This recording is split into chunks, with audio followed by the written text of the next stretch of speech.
Tapos na po ang Article 4. Anong assessment mo sa performance ng prosecution and at the same time sa performance ng depensa for Article 4? Go. Well, let's start with the defense. No, I think very clear that the defense has been very nimble. Ibig sabihin nun, mabilis silang kumilos at magaang. No, nung una, parang mabigat yung dating nung depensa, yung projection nila, di ba? Pero makikita mo, nag-adjust sila kaagad, yung tenor ng pagdala ng mga abogado, unti-unting lumalamig at nagiging mas, kumbaga, professional, di ba? At all throughout, doon sa buong pagkakataon, talagang pinapasok nila yung contextualize, yung nilalagay ng konteksto, yung mga nangyari dyan sa article na yan. At ang parati nilang pinapakita ay dalawang tema. Yung isa, na init lang ng damdamin, yung naging pagbitiw ng mga salita na yun. Pangalawa, na siya ay biktima ng panggigipit ng kabuong sistema ng gobyerno hanggat dun sa investigasyon at iba pa.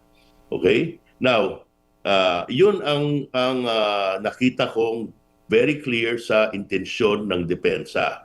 Ito ba ay naging sapat na para pahindian yung paratang? Well, tignan naman natin kung anong ginawa ng prosecution. No? Ang prosecution, ang prinisenta tatlong NBI. I think lawyers silang lahat, if I'm not mistaken. 3 NBI lawyers na babad sa pagtestigo. Very difficult na buwagin yung testimonya niyan.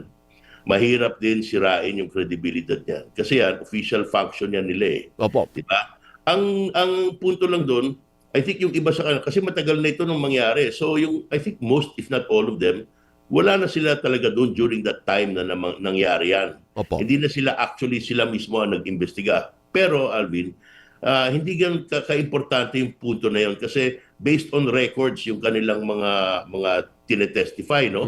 Based on the investigation file. Ang pinakamalaking advantage ng prosecution dito, ito tinatawag na res ipsa loquitur. The thing speaks for itself. The thing speaks for itself. Yung ang video, di ba, nagsasalita talaga yung video. Okay? Now, ang malaking achievement ng prosecution, kasi nga, sinasabi natin hindi na nga kailangan ipakita yung video kasi alam na ng tao yan di ba? It has been of public knowledge for a long time. And this simply gave the prosecution opportunity to refresh our recollection. Inuulit yung ating alaala, di ba? Ang nadagdagan dito, pinalabas ngayon nung prosecution na marami pang ibang aspeto na lalo-lalo na, I think, in the testimony of Attorney Matibag, napakita niya na itong mga kinikilos ni Vice President Inday na violente at marahas, no? Nakikita doon sa kanyang mga past behavior. Yan ang tinatawag na proof of pattern, di ba? Pinakita, nung araw, sinuntok niya na itong ganitong sheriff, etc. Tapos nung nangyari itong insidente na to, paulit-ulit. Parang may violent streak, no? Parang may ganon gusto i-establish. Meron tendency na maging mabigat ang kamay or gumamit ng dahas, di ba? Kung ito man ay totoo hindi, nasa sa tumatanaw yan. No? Pero yan ang na-accomplish. Now, ito, tip lang sa iba. No? Napakahirap buwagin ng ang testimony ng isang taong sanay na mag-testify talaga. Yung labas-pasok sa korte na parati nagta-testify, mahirap yan. Alam na nila yung ginagawa nila at alam nila na tuloy-tuloy lang yung sagot niyan kahit saan mo dalhin. So if you were to show your scorecard, parang gano'n, di ba? Madaling maintindihan yun, Attorney Roy. Mas lamang ang prosecutions Alvin, for Article 4 lang. Article 4 lang. Yes, Alvin. Like I said, no? Itong article na to, walang talo yung prosecution dito. Kasi yung storya pa lang, tapos na yung boxing Doon pa lang sa pagbigkas, doon pa lang sa nilalaman nung unang video, nung outburst, nung magkasama sila ni Zulaika doon sa detention center. Yung palang unang video na yun, kung saan niya sinabihan na papatay niya yung Pangulo, yung kanyang asawa at yung si dating Speaker Romualdez, doon pa lang tapos na. Yun pa lang, pwede nang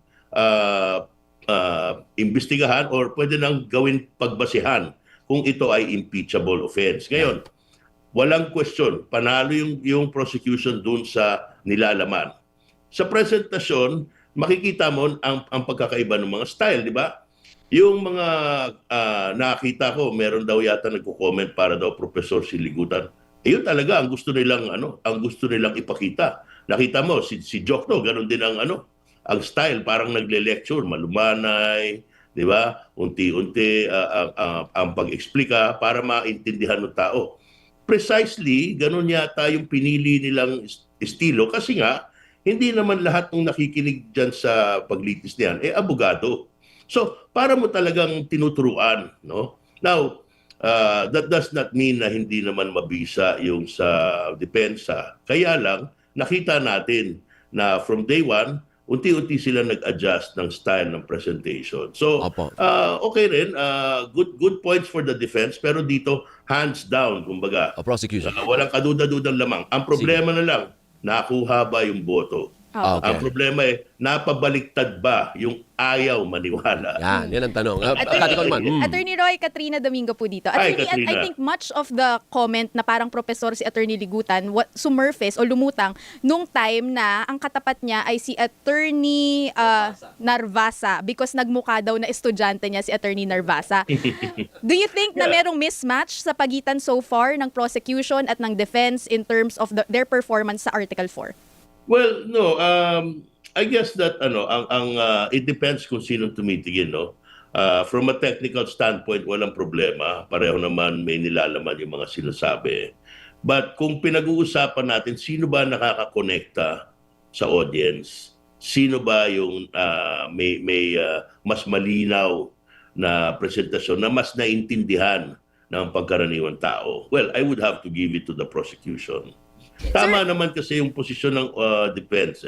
Talagang technical yung position niya kasi ang function ng defense ngayon is to block. Yeah. Di ba? Pagharang. That is not easy to do. Pag ganito yung roster ng mga witnesses mo, matitinding witness yan. Hindi ordinaryong witness yan. Yeah. So mahirap gawin yun. So mukhang, Attorney Jose, mukhang deliberate naman ang prosecution sa pagsisimula nila doon sa kasi obvious Madaling mag-gets kagad ng taong bayan. Pero the next article, Article 1, you think this will be more challenging than the Article 4 for the prosecution? Yes, medyo mas challenging yan. Pero ang masarap dyan sa Article 1, no? Yung unexplained wealth, no? If I'm not mistaken. Yes, sir. Sa laki lang ng numero. Confidential funds, di ba? Confidential funds. Sa laki lang ng numero, maglalaway ka Di ba? Kasi ito, ang ebidensya dito, ang mga labas-masok na pera dun sa bank account, sa bangko ng Vice President at yung kanyang pamilya. Attorney Roy, yung pasensya, we stand corrected kasi si Katina nagko-cover talaga doon. Yung unexplained wealth daw pala, hiwalay pa pala. Akala ko nga connected because of the bank records and the ITR. Kasi nauna nilang i-request. So hiwalay pa pala yung... Article 2, si SALN. So yung next week, yung sisimulan po natin is Article 1, misuse and misappropriation of confidential funds. Kung sa confidential funds, Opo. isa pang clear-cut case yan. Kasi ito, ititrace, I think the prosecution susubukan nilang itrace yung pera na 125 million. At ipapakita na ito nga bumagsak din dun sa bank account ni VP Sara, no? Pag yan na ipakita, high crime na yan. Iba na yan, hindi na betrayal of public trust. Pero, Alvin, yun pa lang sa pagbababoy ng mga records, yung paglalagay ng mga pekeng tao, pekeng pangalan, pwede nang maging basihan ng betrayal of public trust. Tama ba yun na mataas ang iyong katungkulan at ang hinihingi sa iyo ay magbigay ng impormasyon sa mga pampubliko o sa mga dokumento na ukol sa salapi ng bayan, sa pera ng bayan, di ba? Pwede mo bang ikengko yun at kung ano-ano na lang ilagay mo doon? Ito ang magiging diskusyon dyan. Ano ba ang ibig sabihin ng confidential funds? Ano ba ang klaseng impormasyon ang pinapayagan ng COA? Kasi nga, ang depensa dyan, at maririnig nyo to, at ito naman ay nasabi na noon, yan mga informant yan. Hindi pwede natin ibunyag yung pagkatao niyan at dahil yan ay nilalagay yung buhay sa peligro para labanan yung mga masasamang elemento ng lipunan, etc. Di ba? Kaya yung pag-release ng pera sa kanila, yung mga pangalan naka-secret no, or naka very very minimal yung nilalagay. Ang requirement yata ng COA, kailangan pag may nilagay kang pangalan doon, pag siniyasat, pag nagtanong, maaari nilang malaman kung sino talaga yung taong yun. Tama. Ito yata yung naging problema dyan. Now, meron na rin mga COA findings tungkol sa mga bagay na yan. So, dito natin makikita. Pero again, lamang na naman ang prosecution from the beginning kasi yung issue na yan, yung anomalya na yan, naibunyag na yan nung araw, na-report na yan. Although meron din mga sagot si VP Sara dyan. So dito natin makikita kung mapapakita ng prosecution kung bakit yung mga paglagay ng mga piatos at kung ano-ano pa at kung bakit yung mabilis na paggamit ng 125 million ay dapat maging basis ng pagtanggal sa Vice Presidente.